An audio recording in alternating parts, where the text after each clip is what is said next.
next door to two Jack Russell Terriers. And if I could make them go away and not go to jail, I'd do it in a heartbeat. Bring me golden retrievers, and the most magnificent creatures ever to walk the face of the earth, but JRTs, okay, enough of that. What else did we find? Musical instruments, drums, fiddles, navigation instruments, a surgeon's chest, long bows, and arrows.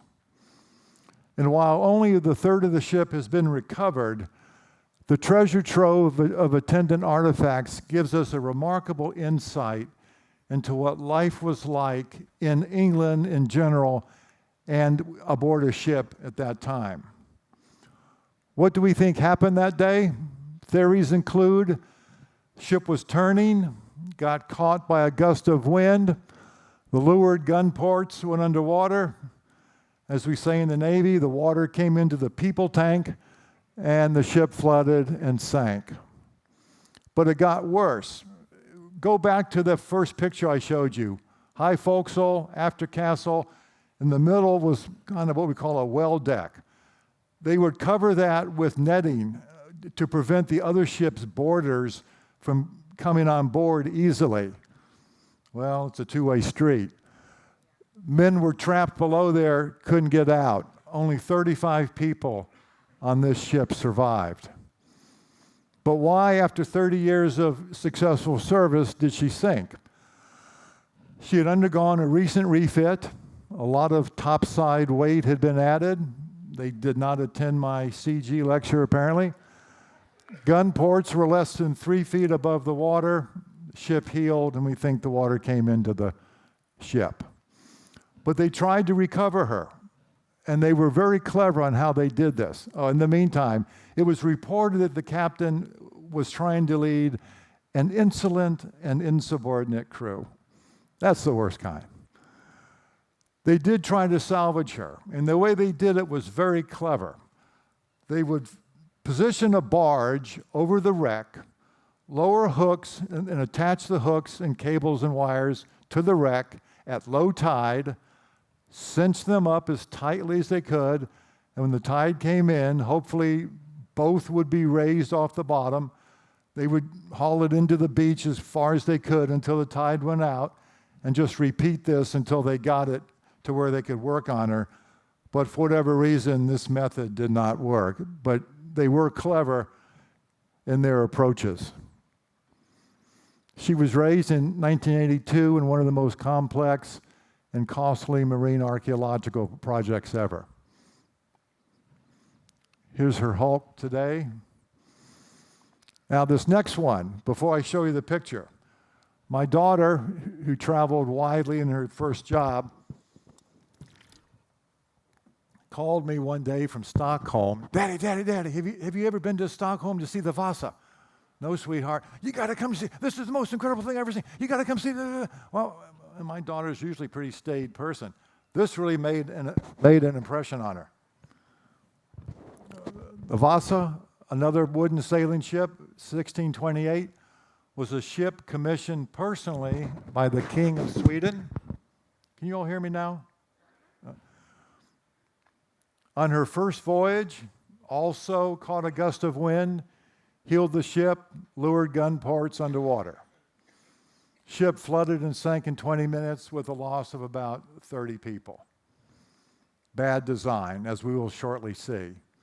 Raised almost intact 300 years later. And here she is in the museum. Incredibly ornate woodwork. How many folks have been to the museum and seen the ship? Well, I am impressed. Is it as impressive as my daughter has told me? Yeah. Thank you. I will validate that back to her. I'd love to see this. Cross-section of the ship, and just kind of an aside, when ships get narrower, higher above the waterline, that trait is called tumble home. Makes the ship less massive above the water, keeps the CG under control a little bit. Just a thought. But there she is. What an incredible, can you imagine doing the woodwork on that? See the after shooting gun ports, how low they are to the water? Wow. Okay, here comes one of the most important shipwrecks of all time.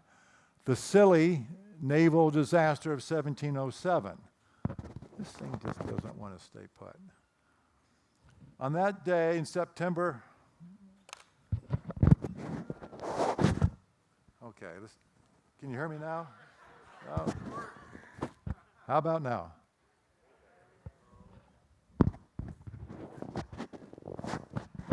Shouldn't be this hard. That's got to be close. Okay, thanks. England lost 4 ships that day, 1,800 officers and sailors. Why? They didn't know where they were. Big results. Stay tuned. But let's go ahead and take a look at the principal guy involved. Admiral Sir Cloudesley Shovel. My first question, who in the bloody world names their kid Cloudesley? I bet he got his butt kicked on the playground more than once as a young lad. Well, he was the guy in charge. And 2 stories came out of this that I think are apocryphal, but I think they're true, so I'll pass them along. The story goes, as they were winding their way up the English Channel, not knowing where they were, the admiral was talking to the staff navigator. And the way this worked in the old days of sail, each of the ships in company would signal where they thought they were. The staff navigator would receive the reports from all the different ships, reconcile them, and then take to the boss where he, the staff navigator, thought they were. And the story goes that while this conversation was being held, the staff navigator says, "Sir, I think we're here." And a random British sailor heard this and said, "Excuse me, sir, I don't think we're there. I think we're over here." Sir Cloudesley turns to this guy, has him arrested for treason and hung within the hour, and body thrown into the English Channel. My dear old dad used to say, "No good deed goes unpunished," and I guess that's true. But karma comes along after the shipwreck. Sir Cloudesley supposedly was found on the beach, washed ashore, this close to being dead, had some kind of big garish ring. Some local townsperson comes along, rips the ring off, and leaves him there to die, which he did. So sometimes what goes around comes around.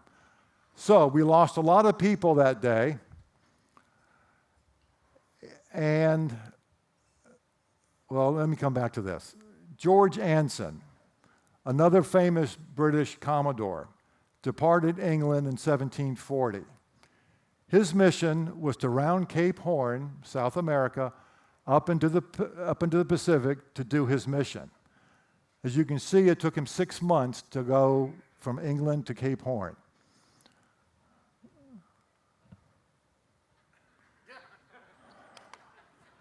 These hands are touched by God, not in a good way.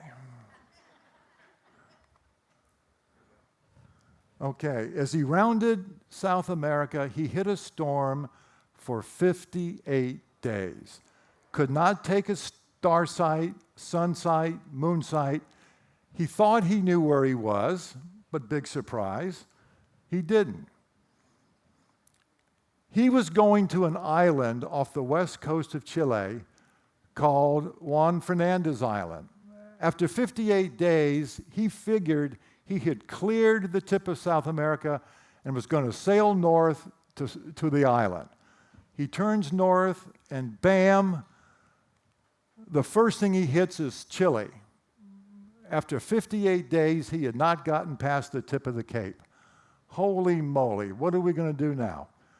Okay, so he presses on west again. He then turns north, and he knows that the island is at 35-degree south latitude. When he gets to 35 degrees, doesn't see the island, but he knows it's either due west or due east. Flip the coin, let's try west. Sails for 4 days, I think it was, never finds the island, turns around, sails those 4 days again, 3 or 4 more days again, boom, land ho.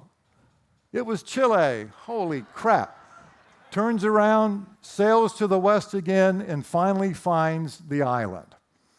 The point being, he had lost half of his ships and 2/3 of his men from the time he left England because he didn't know where in the world he was. But not his fault, because he did not have the tools. But Anson must have done something right in the eyes of his seniors, because in World War II, the British named one of their biggest battleships for him.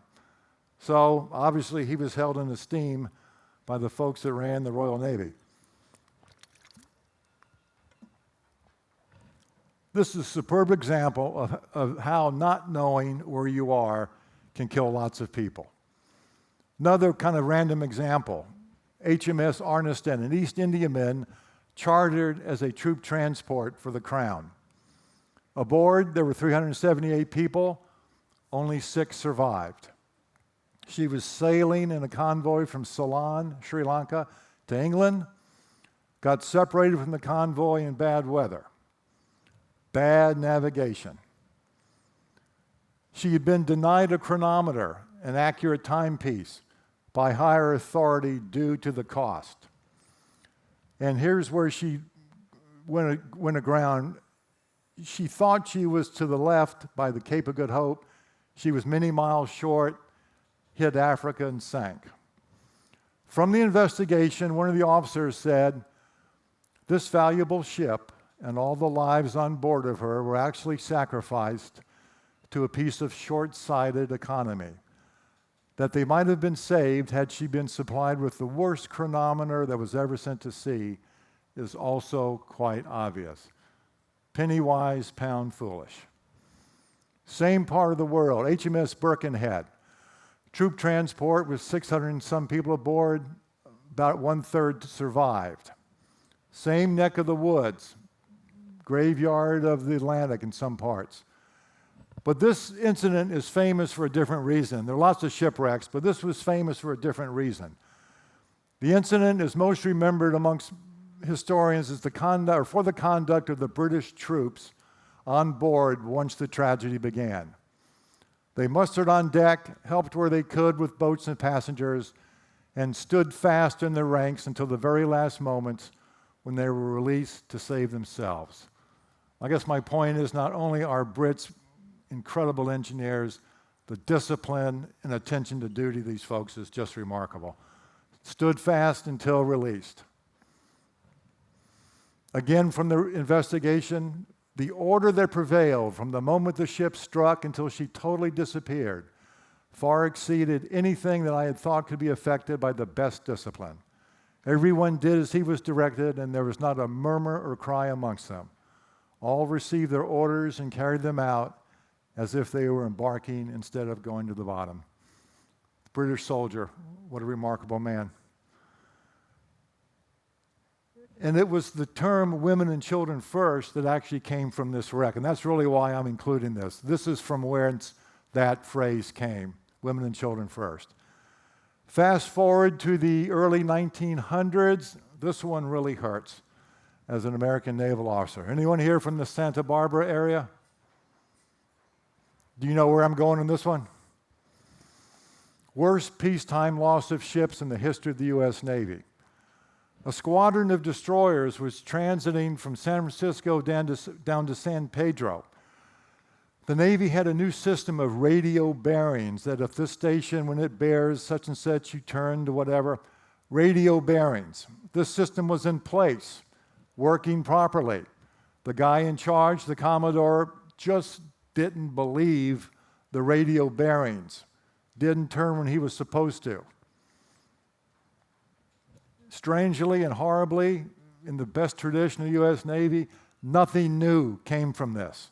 No change in procedures. It was just, what a shame. Let's not do that again. Here was a picture of one of the ships that went aground. Now check these pictures out. Look at this. 1, 2, 3, 4, 5, 6 of the 7 ships are in the picture. Can you imagine being on any one of those ships, much less the Commodore that runs the squadron? I hate seeing ships crash. Just incredible. And the fact that they, I hate to say, only lost 20-some men. I think the Navy was very lucky that day. Fast forward another couple of decades, Admiral Halsey. One of the things he was not so famous for is he sailed his fleet right into the eye of a storm during World War II, when he probably should have known better. USS Spence, destroyer, sunk. USS Monaghan, destroyer, sunk. USS Hull, sunk. 775 men dead, 27 ships suffered major damage. And the way the little tin cans sank is they were literally blown on their beams in. Water came down the funnels, put the fires out in the boiler, and at that point you're toast. And they literally were blown on their beams in.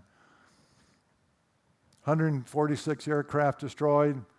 Here's a picture of a light carrier like the Saipan or Monterey during the storm. They are so lucky those planes aren't breaking loose and going over the side, or worse, bumping into each other and causing fires on the flight deck. Here's a picture of a TBF Avenger, the kind of plane that President Bush the first flew. $120,000 worth of junk. God, what a shame. A board of inquiry was held, and no official sanctions were handed out to Halsey. And the popular opinion is that Admiral Nimitz knew how popular Halsey was with the American public, and Nimitz, didn't think that the public would stand for Halsey being pilloried. Even though this is the same Halsey who got suckered by the Japanese out of the Battle of Leyte Gulf and left my father at the far end of the guns of the Yamato. But Halsey did not suffer for that either. Okay, another fairly famous one, USS Indianapolis, famous movie Jaws, Quint, the boat owner. He, in the movie, was a survivor from Indianapolis. Sunk by a Japanese submarine on July 30th of 45 after delivering some atomic bomb parts to Tinian. Interesting note, she had steamed from San Francisco to Honolulu or Pearl at 29 knots, which I believe is still the record for that transit. Struck by 2 torpedoes at 15 minutes past midnight, ship sank in 12 minutes. Crew of almost 1,200, 300 died immediately. Command Authority was unaware of her absence. And if anything good came of this, it was this. In those days, it was Indianapolis, depart this port, go to that port, see you when you get there. No one knew she was missing. 317 people eventually were rescued. And interestingly enough, the father of a college classmate of mine was her chief engineer who lived. Of the 579 dead in the water, we'll never know how many died from exposure and how many from shark attacks, but both were terrible ways to die. And they were found by accident by a patrol plane flying overhead. It wasn't like people were really looking hard for them.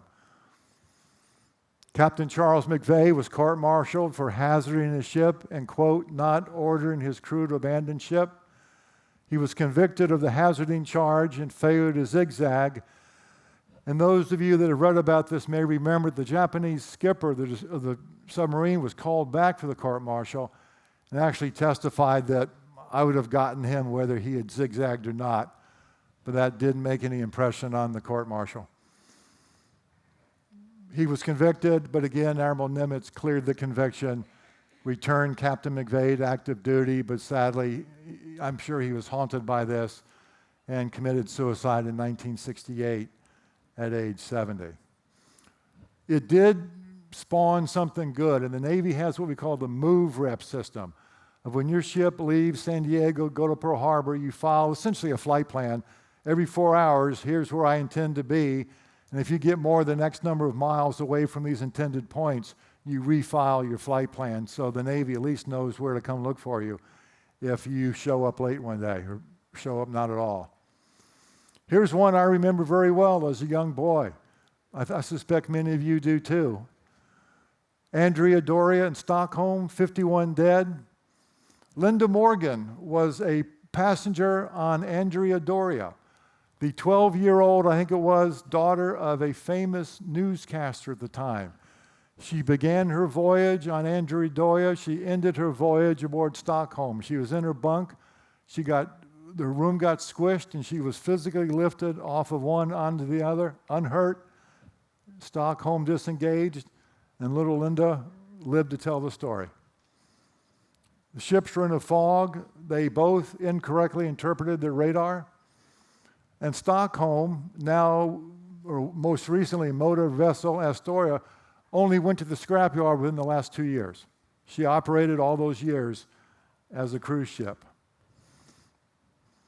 And sadly enough, this certainly helped to accelerate the decline of the transatlantic passenger service. As Jamie told us this morning, or the show mentioned, in the first couple of years of jet transport, transatlantic ship traffic just fell off. Whoa. And this certainly did not help the PR of the passenger liners. Andrea Doria, again, good-looking Italian ship. Artist depiction of what happened that day. And here's the picture you never want to see of your ship as a captain. But I remember that picture in Life magazine very clearly. Did anyone else remember that picture? Yeah, that just really struck a chord with me. And here's a picture of Stockholm's bow. She went into, I think, the Brooklyn Navy Yard for repairs, if I'm not mistaken, and they fixed her up. More close to home, whoa, big white ship, Costa Concordia. Captain was flat-hatting, showing off for his girlfriend. Did a touch and go, didn't work out so well. Interestingly enough, where she came down and sank is not where she hit. She hit her port side, somewhat to the south, came up, turned around, and beached starboard side to some minutes later. So she did not sink where she struck. 34 dead folks. And he's in prison. He went to prison for 16 years, where he remains to this day. And he was one of those intrepid skippers who I think was the first guy off the ship, going to look for help. Yeah, right. Okay, anyone got the time? Here is the second half of our story today. As we've seen, an awful lot of people died because of bad navigation. Why was this? To know your position, you need to know two things: your latitude, your distance above or below the equator, and longitude, your distance east or west of some known fixed meridian. Okay, no big secret there. Determining latitude is fairly easy. You can use Polaris in the northern hemisphere, or you can use the position of the sun at what we call local apparent noon. A lot of people don't know this, but if you're looking out your backyard and you see Polaris, its distance above the horizon is your distance above the equator. So what ancient sailors would do is they would just run, they call it sailing a line of latitude. If they knew that Boston was at 46 degrees north, they'd get Polaris at 46 north and just head west and hope that the clouds didn't come. Determining longitude, that is a much more difficult problem. It's possible to fix one's position if you know the altitude of two known heavenly bodies and the time it is at this fixed meridian. Now, there's an asterisk here. 3 bodies makes it a sure thing. When you reduce your star sightings in a very complicated form that makes the IRS form look like a piece of cake, you get what we call a line of position. And if you get 2 lines of position that cross, in theory, that's where you are. But 2 lines can cross anywhere. So we used to go for a 3-point fix. And if you get 3 LOPs to cross together, you are confident that where you are. Anyone here done celestial nav?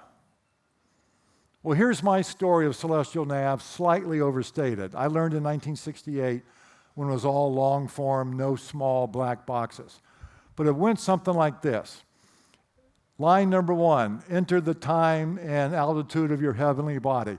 If your mother was born in an odd number state and an even number year, add 0.02. Unless your dog was brown and born in Memphis, at which point divide that by 16, add 3.55, and if your dad liked you, it was the most horrific thing I've ever seen.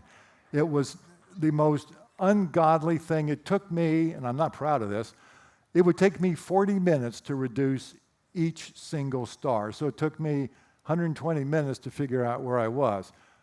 My point was, I can only hope that the black boxes we have make it simpler, but boy, it was just agony for me to do that. I did it, but I didn't like it. Okay, complicated. It's kind of it is in fact a spherical trigonometry problem. And not only am I not very good at it, but I'm amazed in retrospect at how the people of the time figured out how to do this. That is a remarkable accomplishment. Our forefathers, I think, were a whole lot smarter than we give them credit for. Because if someone had told me to sit down and derive calculus and or celestial navigation, I'd still be going like that. Okay, no one knew how to ascertain GMT, Greenwich Mean Time, out on the ocean. No clock was accurate enough to maintain your celestial position. An error of only 4 seconds results in a mile error in your calculations. So since clocks in those days were probably gaining 3 minutes for every 2 minutes they ran, you didn't know where you were, and you did not know what time it was on the Greenwich Mean Meridian, which is the meridian we're all using. As a result of the silly shipwrecks in 1707, I go, it took them 7 years to pass the Parliament Longitude Act saying, we can't go on like this. We have got to solve this problem.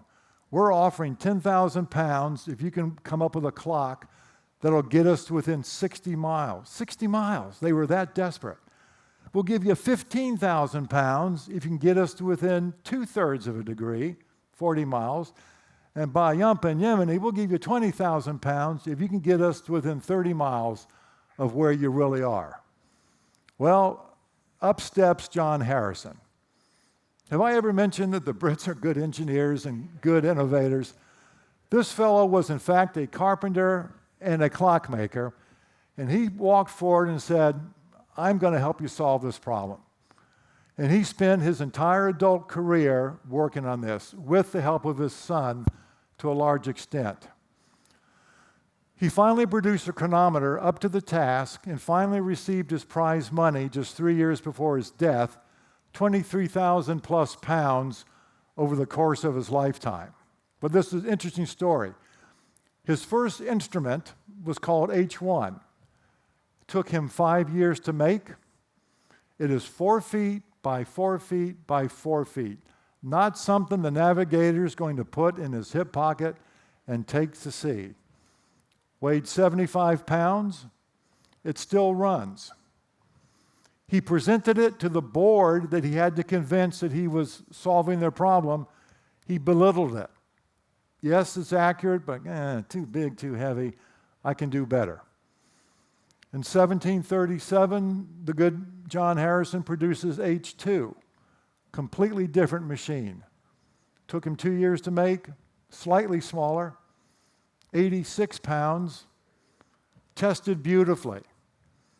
Harrison didn't like it. He presented it to the board, didn't like it. This magnificent piece still runs. Okay, that was 1737. 20 years later, Big John comes back with H3. Took him 19 years, 700 and some parts, bimetallic strips. 20 years ago, 40 years ago, when I first got interested in automobiles, I learned that bimetallic strips are how our turn signals work, or at the time they were. A strip of metal with two different metals with dissimilar properties.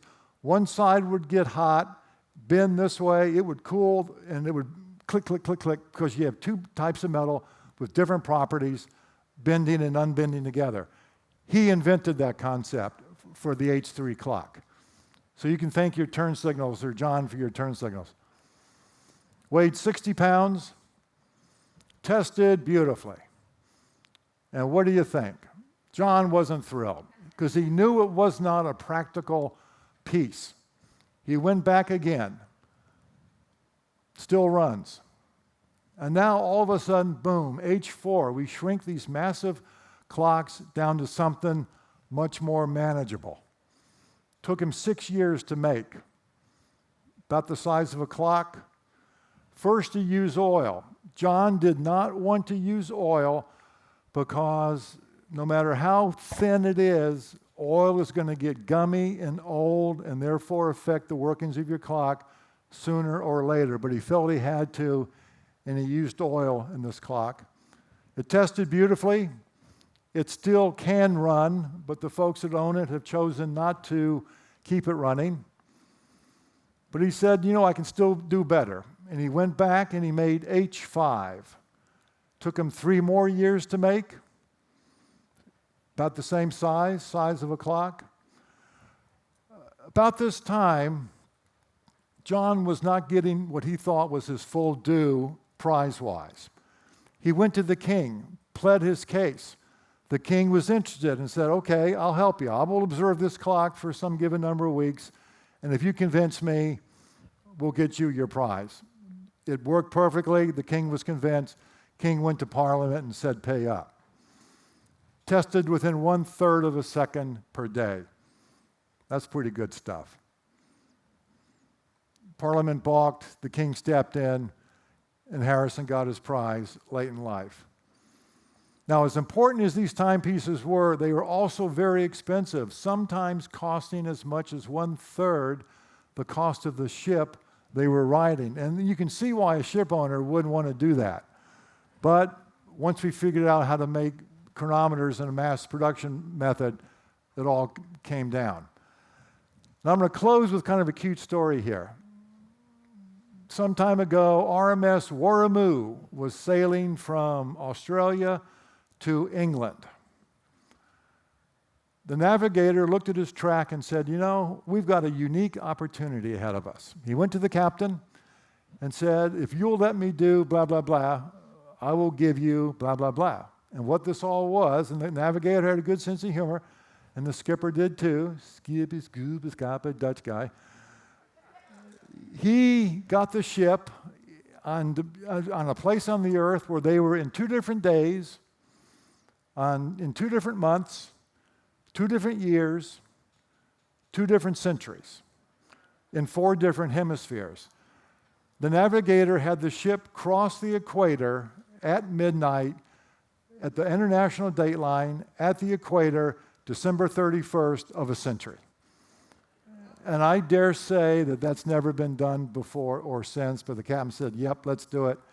And I suspect that's the only ship that's ever done that. That's pretty neat. All at the same time. Folks, that's it for today. Thank you again for coming. We're doing this again tomorrow. Please watch the plan of the day for when and where. Thank you so much.